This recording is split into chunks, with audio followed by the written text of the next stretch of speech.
Hey, howdy ho, everybody. This is Postmortem Nightshade, and by the power of Grayskull, I have the power!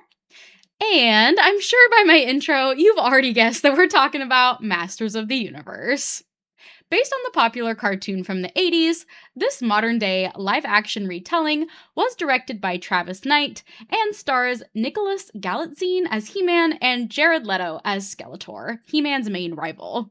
I've never actually seen the show from the 80s, but I do know who He Man and Skeletor are from the various internet memes I've seen over the years. Until we meet again!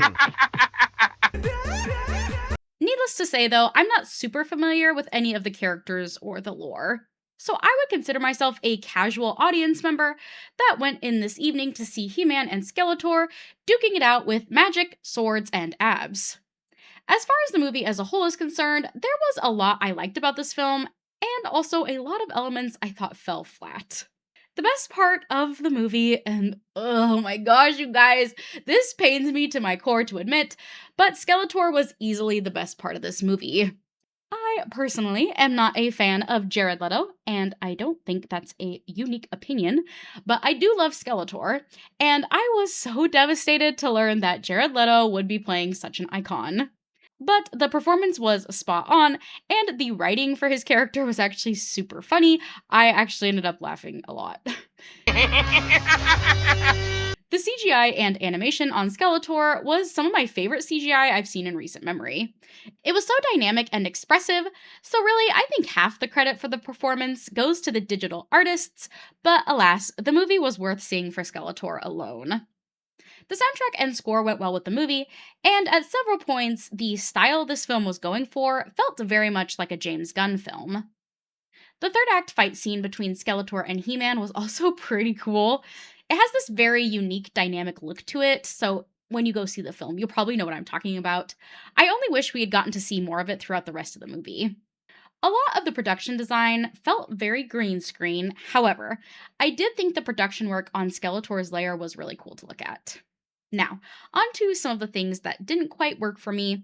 As I mentioned, there was a heavy use of green screen and CGI, and a lot of it had a very bland and washed out look. Sadly, that's something I've kind of come to expect from big budget blockbusters, which is really disappointing because the world of He Man is very colorful, and I wish they had just turned up the saturation to a million. The writing was also kind of odd. It felt at times the movie knew exactly what kind of film it was and how campy it needed to be, but then it also threw in random serious parts that then were at times undercut with humor, but not all the time, so it really just felt off. They should have just fully committed to the camp and humor, and I think this film would have worked a lot better. The movie also ran way too long, and the pacing suffered at several points because of that. The film runtime is 2 hours and 22 minutes, which is absolutely insane to me.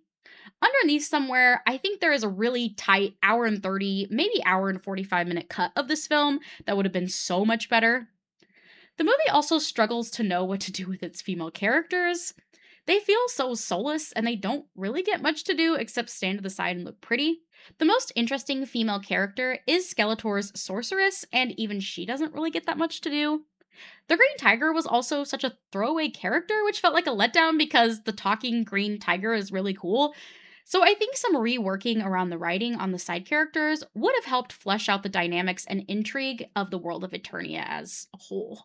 Overall, this movie was a pretty mixed bag, but it was entertaining nonetheless, and Skeletor was one of my favorites I've seen on screen this year, which again, knife to my heart, but whatever.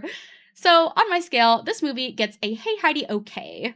Simply because while there were elements that were executed well, there were several others that fell really flat for me. But let me know in the comments what you thought of Masters of the Universe. Thank you everyone so much for tuning in, and if you'd like to follow along on my movie review journey, please like and subscribe, and I will see y'all very soon.